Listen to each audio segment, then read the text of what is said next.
And now there are rumblings that the NDP just want to get their leadership race out of the way. And then apparently all their balls are going to drop.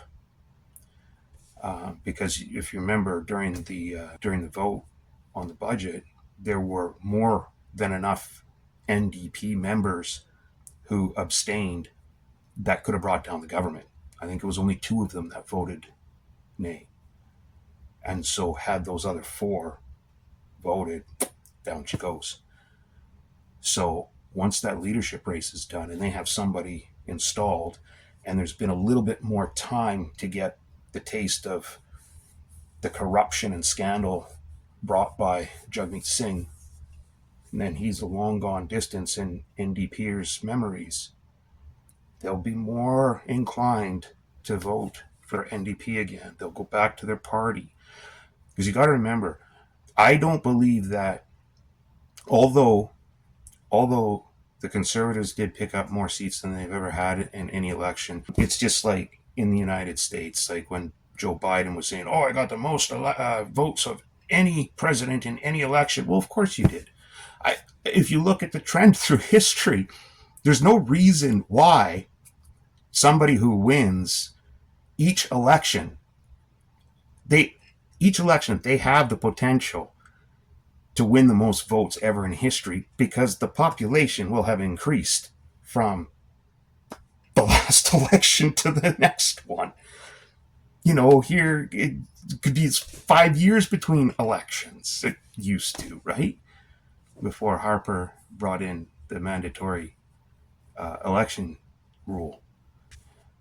But yeah, it makes no big deal that the Conservatives had the most votes they've ever got, the most seats they've ever won. Of course, that's true too. We've got more seats in this last federal general election than we've ever had in Parliament in Canadian history. So yeah, you should ramp up.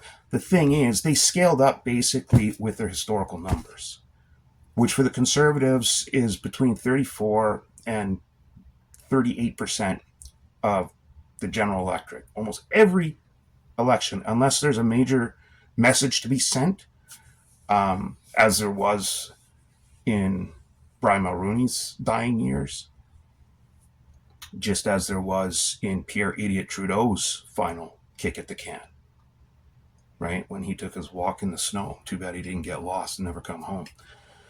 But the point is, yeah, the Conservatives got the most seats they've ever won, blah, blah, blah. But they didn't really pick anything up that was new, is what I'm saying.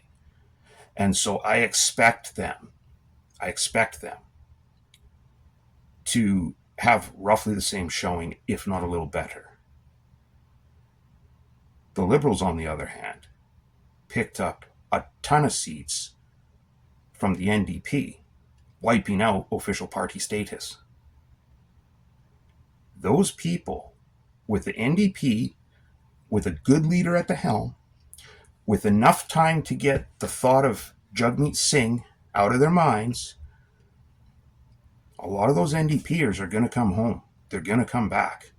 They're going to see what the carney's been doing. They're not going to like it. They're going to hear some good, sweet talk from the new leader of the NDP, and they're going to go, now that's what I'm talking about. That's some Jack Layton shit right there. That's some Tommy Douglas shit. That's what I want to hear. And they're going to go back. So you're going to see the Conservatives stay probably roughly even, but you're going to see the Liberals drop. The NDP come up. The Bloc, again, they'll probably stay. It's a tough one. If we have a snap election prior to the expiration of the gun grab, you may actually see Bloc Québécois actually lose seats to the point where it's significant. And I don't think those seats are going to go to the Liberals, because those seats will be lost because of the gun grab. I see a lot online, a lot of people, good people from Quebec. I know that the whole province as a whole gets dumped on a lot. I'm guilty of it. But I've dumped on everybody. I've dumped on Alberta. I've dumped on the Maritimes. I've dumped on Ontario, because there's always someone in there that aggravates the hell out of me, and then everybody gets the wrath. But there are also a lot of good people. You always have to remember, as many bad people as there are always more good. And you got to believe that when the time really counts, they'll come, step up. So far, that's proven true. Throughout history, that has proven true. We've come so close to the brink so many times. But at the last moment, the last possible moment, the good people have always bucked up, stood up, and did the right thing. And I'm hoping that's what's going to happen again. In this case, let's hope history repeats itself.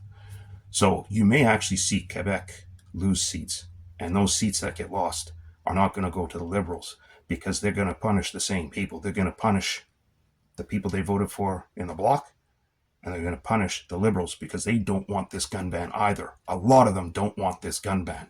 Like I said, outside of that little tiny Paysouillon circle, nobody wants this shit. Nobody's asking for it.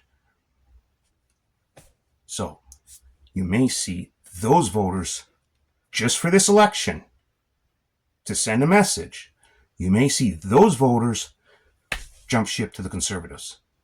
And that may just be what we need to get the foot in the door and install, elect